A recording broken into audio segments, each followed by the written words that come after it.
Welcome back to Quran 101, Part 2, Episode 4. This is going to be the last episode, inshallah, of the second part in the Quran and the way we think. Today we're going to talk about one topic which is very important, which is the meta principles or the meta goals of the Sharia, maqasid al-Sharia. What are the maqasid of the Sharia? What are the goals of the Sharia? When the ulama come to look, when jurists, that is, come and look at Islamic law, we find that Islamic law constitutes sentences that inform our conduct. This act is permissible. This act is obligatory. This act is impermissible, so on and so forth. So one of the questions that comes when we look at those sentences is why? Why is this act permissible? Why is this act obligatory? Why is this act impermissible? Answering that question produces something in the study of law called al-illah. Al-illah is the cause behind the law. In Latin it's called the Raciologist, and I just say it that way because in Western law that's actually something that's known, you can look that up. It's the reason behind the law. So the reason behind this act being permissible is this verse, or the reason behind this act being impermissible is this hadith, so on and so forth. But when you get a little bit deeper into the study of law, you start to ask yourself why. You keep going, why? Why is this hadith or why is this verse a proof? Why is it this way? Why is it that way? And you keep going back and back and back till you can't go anymore. And that's where you arrive at these 5 meta goals of the Sharia.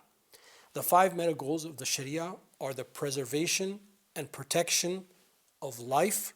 And these are in no particular order, by the way, because there's no agreed upon order.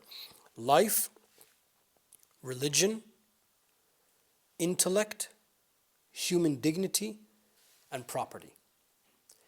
What does that mean? That means that every single point of Islamic law, and in fact, any and all interpretations of the Quran and the Hadith literature are somehow, way, shape, or form going to go back to one of those 5. Either there is the issue of protecting human life, human intellect, a deen, religion, which is much greater than simply our own specific religion, religious faith tradition, but protecting the ability of people to practice faith, human dignity or lineage or family structure. I think human dignity is just a better term to use because it's more general, and the right of property. Which means that if we come up with an interpretation of the Quran or the Hadith tradition, or we understand something that violates one of those 5, something has gone wrong in the thinking process.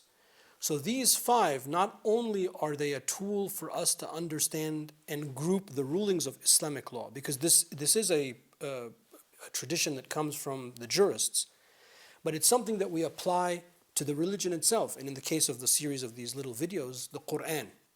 So therefore, if I'm reading the Quran and I want to understand it properly, these are going to help me, they're going to be like a ceiling of understanding. That I can start from them or I can end with them, but in either way of how we look at it from the front end or the back end, these meta principles of the Sharia or the meta principles of our faith tradition, as a matter of fact, are going to help us in our understanding of the Quran and are going to help us in our understanding in the way that we think. So if there's a verse, for example, that prima facie might lead to loss of life or might lead to loss of property or loss of intellect, I mean, nothing comes to mind right now at this moment, I'm going to pause and I'm going to say, well, that doesn't make sense. There's got to be another understanding or interpretation. Let's go back to the verse and let's understand the verse deeper. Let's see what other people have written about the verse, so on and so forth, because we know that we can't violate those 5 meta principles and meta goals of the Quran. Okay, so in these last 4 episodes, we explored the Quran and the way that we think. In the first part of the series, we looked about what we believe about the Quran. Inshallah, in the next part 3, we're going to look at how the Quran actually came to us historically, how we have the Mus'haf in front of us. So I look forward to sharing with you some thoughts about that. Stay tuned and stay well.